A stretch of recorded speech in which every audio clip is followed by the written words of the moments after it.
अब मैंने अपनी परचेज एंटर कर ली। अब मैं अपनी मैनेजमेंट पे आके अपनी जेनेरिक्स चेक करूंगा। तो मेरे पास जो लिस्ट आ रही है, उस लिस्ट के अंदर मुझे नजर आ रहा होगा कि मेरे पास कॉटन रोल कितने पड़े हुए हैं, किस ब्रांड के पड़े हुए हैं, टोटल परचेज कितनी थी, अभी और कोई एक्टिविटी नहीं की तो नेट के पड़े हुए हैं।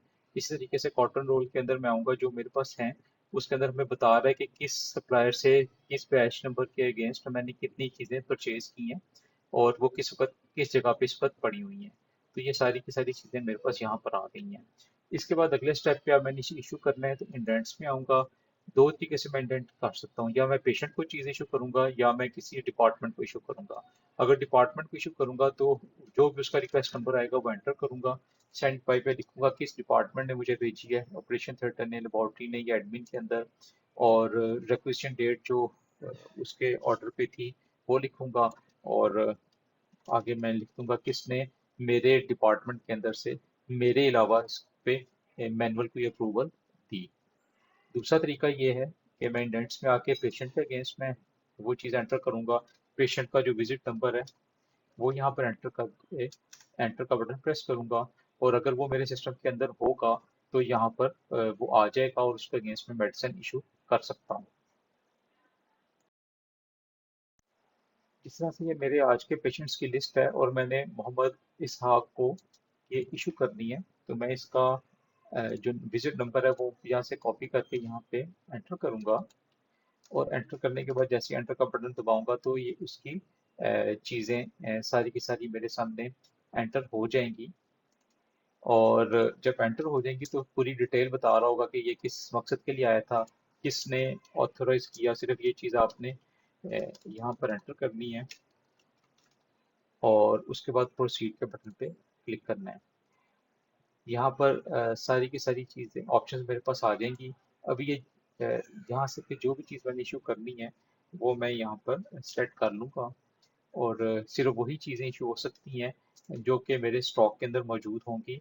जो स्टॉक के अंदर मौजूद नहीं होंगी वो हम इशू नहीं कर सकते। तो ये देखिए ऊपर हमारे पास उसकी परचेज प्राइस आ रही है, करंट स्टॉक आ रहा है, एक्सपायरी, हर चीज़ यहाँ पर मेरे पास आ रही है, उसकी लोकेशन आ रही है, क्या उसका जेनेरिक नेम है और क्या उसका ब्रांड नेम है, वो दोनों आ रहे हैं, और किस सप्लायर से मैंने लिया था। और यहाँ पर मैं लिख दूंगा मैंने इसको एक इशू किया। तो जो जो मैं इशू करता रहूँगा तो यहाँ पर उसकी सब टोटल की मेरे पास आता रहेगा। कॉटन रोल मैं इशू कर देता हूँ और वो मेरे पास यहाँ पर आ जाएगा। और उसके बाद मैं इसे कंफर्म के बटन पे क्लिक करूंगा और ये मेरा जो आउट पास है वो यहाँ से जनरेट हो जाएगा और मेरे स्टॉक से ये चीज़ें कम हो जाएंगी। जिस तरह चले मैं करके दिखा देता हूँ आपको। ये चीज़ें मैंने इशू की और मैं अपने जब जेनेरिक्स में आया, मैंने कॉटन रोल को सेलेक्ट किया तो मुझे बता रहा है टोटल 10 आए थे, वन इंडेंट हो गया, ये इशू हो गया, 9 रह गए हैं। तो यहाँ पर ये मुझे प्रोडक्ट के अंदर भी ये चीज़ ऐसे ही नज़र आ रही है। डायरेक्टली अपने प्रोडक्ट्स खोलनी है तो मैनेजमेंट में आके प्रोडक्ट्स के अंदर आएंगे तो ये चीज़ें मेरे पास आ जाएंगी और इसके अंदर भी वही सारी इंफॉर्मेशन आपको ज़्यादा डिटेल में नज़र आएगी। अब मैंने अपनी परचेज एंटर कर ली। अब मैं अपनी मैनेजमेंट पे आके अपनी जेनेरिक्स चेक करूंगा।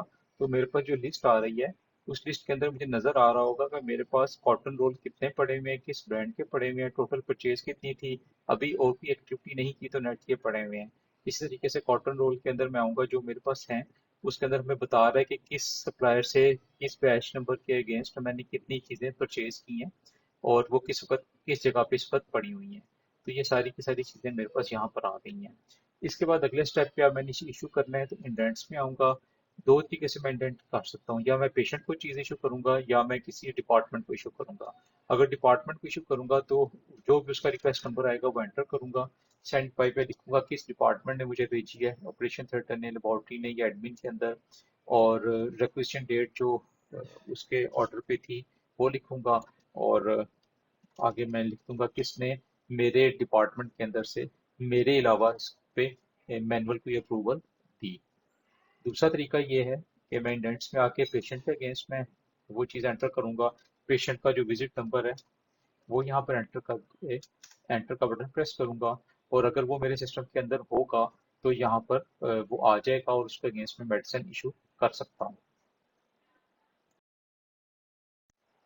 इस तरह से ये मेरे आज के पेशेंट्स की लिस्ट है और मैंने मोहम्मद इसहाक को ये इशू करनी है। तो मैं इसका जो विजिट नंबर है वो यहाँ से कॉपी करके यहाँ पे एंटर करूंगा, और एंटर करने के बाद जैसे एंटर का बटन दबाऊंगा तो ये उसकी चीज़ें सारी की सारी मेरे सामने एंटर हो जाएंगी। और जब एंटर हो जाएंगी तो पूरी डिटेल बता रहा होगा कि ये किस मकसद के लिए आया था, किसने ऑथराइज किया। सिर्फ ये चीज़ आपने यहाँ पर एंटर करनी है और उसके बाद प्रोसीड के बटन पे क्लिक करना है। यहाँ पर सारी की सारी चीज़ें ऑप्शंस मेरे पास आ जाएंगी। अभी ये यहाँ से फिर जो भी चीज़ मैंने इशू करनी है वो मैं यहाँ पर सेलेक्ट कर लूँगा, और सिर्फ वही चीज़ें इशू हो सकती हैं जो कि मेरे स्टॉक के अंदर मौजूद होंगी।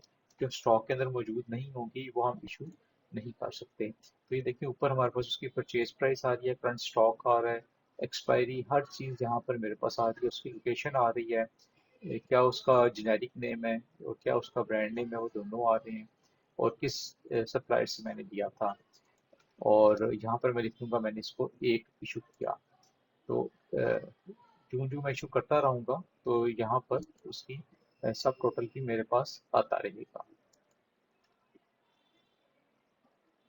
कॉटन रोल मैं एक इशू कर देता हूँ और वो मेरे पास यहाँ पर आ जाएगा। और उसके बाद मैं इसे कंफर्म के बटन पे क्लिक करूंगा और ये मेरा जो आउट पास है वो यहाँ से जनरेट हो जाएगा और मेरे स्टॉक से ये चीज़ें कम हो जाएंगी। जिस तरह चले मैं करके दिखा देता हूँ आपको।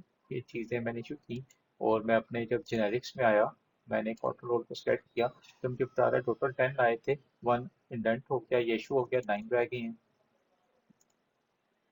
तो यहाँ पर ये मुझे प्रोडक्ट के अंदर भी ये चीज़ ऐसे ही नज़र आ रही है। डायरेक्टली आपने प्रोडक्ट्स खोलनी है तो मैनेजमेंट में आपके प्रोडक्ट्स के अंदर आएंगे तो ये चीज़ें मेरे पास आ जाएंगी, और इसके अंदर भी वही सारी इंफॉर्मेशन आपको ज़्यादा डिटेल में नज़र आएगी।